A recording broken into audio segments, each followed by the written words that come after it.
The story of JonBenet Ramsey's murder is considered one of the most criminal and tragic stories that shook American society, given the ugliness of the crime and the age of the victim, who was just an innocent child.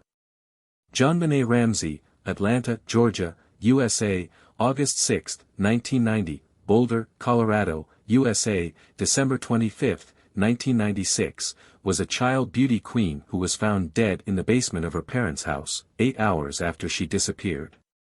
The case gained attention when no charges were brought against any suspect, and evidence indicated that the minor's parents were responsible. After the girl's body was discovered, it was found that she had been gagged, strangled, and raped, and her skull had been violently fractured. So what is the story of JonBenet Ramsey's murder? How was that innocent girl killed and who was behind that crime? Has the mystery of her murder been solved?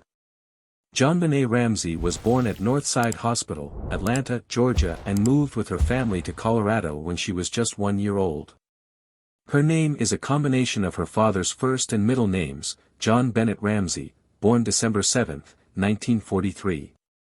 The Ramsey family consists of her mother, Patricia Patsy Ramsey, born December 29, 1956, and died June 24, 2006, whose daughter performed in numerous beauty pageants. It even funded some competitions that JonBenet participated in. Patsy was a beauty queen in her youth, winning the title of Miss West Virginia in 1977, and her daughter was following in her footsteps. Her father, John Ramsey, was then a businessman, president and CEO of Access Graphics, a computer services company. Her brother, named Burke, born January 27, 1987, was 3 years older than her. The girl has won numerous beauty pageant titles, including Miss Royal America, Colorado State All-Star Kids Cover Girl, Little Miss Charlevoix, Michigan, Little Miss Colorado, Little Miss Merry Christmas, Little Miss Sunburst and National Tiny Miss Beauty. JonBenet's grave is located in St. James Episcopal Cemetery in Marietta, Georgia, next to the grave of her mother, who died of ovarian cancer at the age of 49. The story of the disappearance of JonBenet. On a dark Christmas night, it was just after 5 a.m. the day after Christmas 1996, when 911 in Boulder, Colorado, received a call from a hysterical mother reporting her daughter missing. She was kidnapped and someone took her and left a ransom note.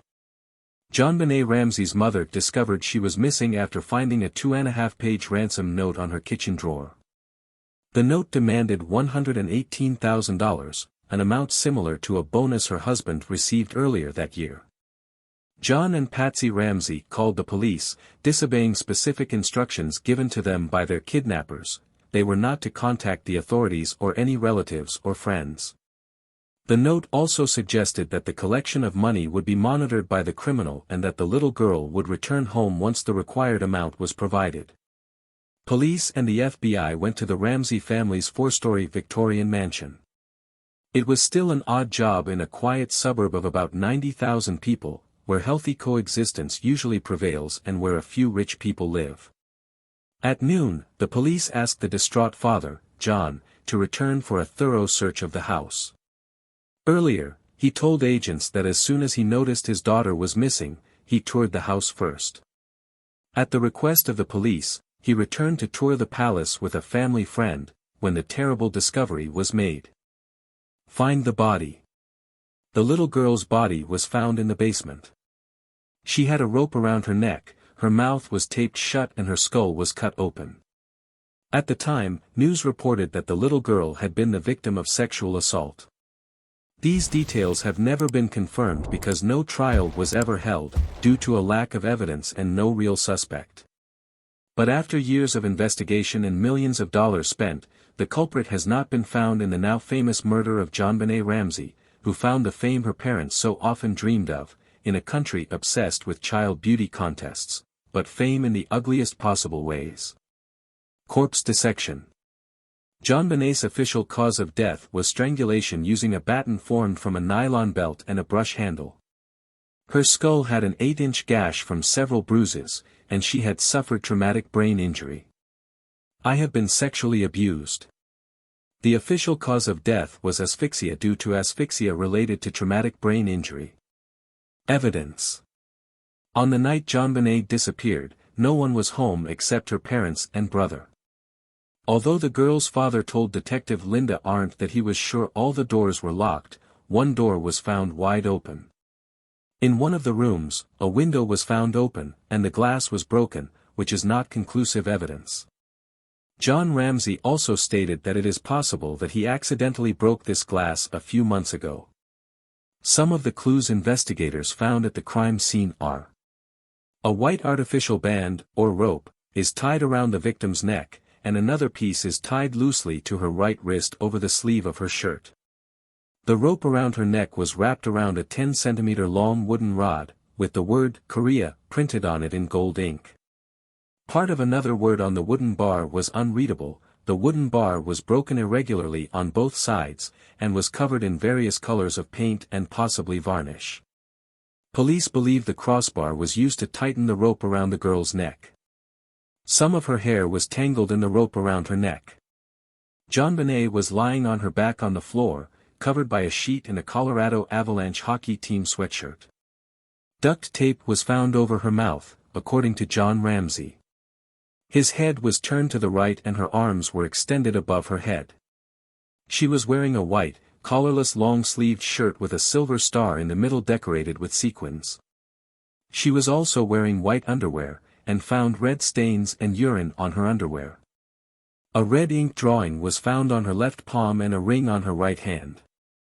Fingers of blame are directed at JonBenet Ramsey's family. The victim's brother Burke, who had always lived in his famous sister's shadow, was considered a suspect, despite the fact that he was only 9 years old at the time of her murder. However, those who knew him closely claimed that Burke had always been introverted and shy, and being not the center of attention did not bother him at all. Although the family claimed the two boys were on good terms, in the summer of 1994, Burke accidentally hit his sister JonBenet in the face with a golf club while playing. Then the plastic surgeon had to reconstruct the minor's left cheek. Another piece of evidence that would help place blame on the child is a statement he would have said to the psychologist, Susan Bernard, 13 days after his sister's death, "Now I'm getting my life back." Then, it turned out that right after the murder, Burke spent an entire day crying and watching a video in which his sister, JonBenet, appeared in one of several beauty pageants. Despite their differences for years, John and Patsy were unable to escape the social condemnation that the media was responsible for spreading. Vanity Fair, for example, asserted that the girl died while her parents were playing a sex game with her that got out of hand, something that has never been verified. Medical examiner and writer Cyril Fichte put forward a similar theory in the January 12, 1997, edition of the Globe tabloid newspaper, sparking controversy because the article included explicit images from the police report on the case. Finally, in 2003, the judicial system considered that the evidence found at the crime scene was not enough to place blame on her relatives, and they were all acquitted, so the story of JonBenet Ramsey's murder continued unsolved and without the perpetrator being arrested. Confessions of John Mark Carr. On August 16, 2006, the murder of JonBenet Ramsey made headlines again when John Mark Carr, a 41-year-old unemployed American teacher, was arrested in Bangkok, Thailand.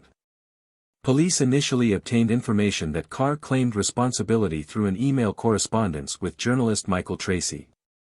The accused admitted that he was the author of the crime, adding that the girl's death was accidental. Carr insisted it was not primarily murder. He said it was second-degree murder and it was not intentional, he added. Carr's intention was to kidnap the girl and demand a ransom of around €90,000, but the plan failed and he strangled her to death. The United States asked Thai authorities to arrest him on August 11. Boulder District Attorney Mary Lacey noted that the man's arrest occurred after several months of intense investigation. However, on August 28 of the same year, DNA testing confirmed that Carr was not the killer, because his samples were not related to those found on JonBenet's body.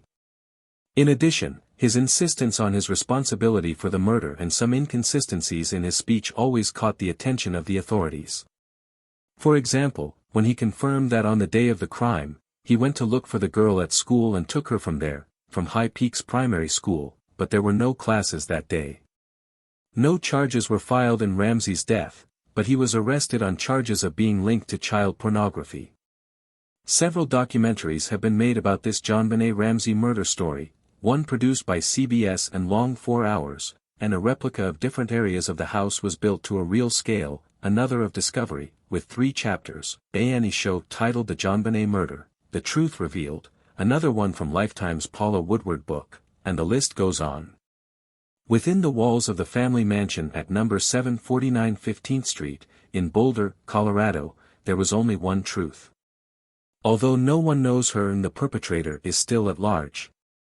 But the innocent beauty queen bore witness to this, on the night of December 25, 1996, with her young, martyred body. May her soul rest in peace.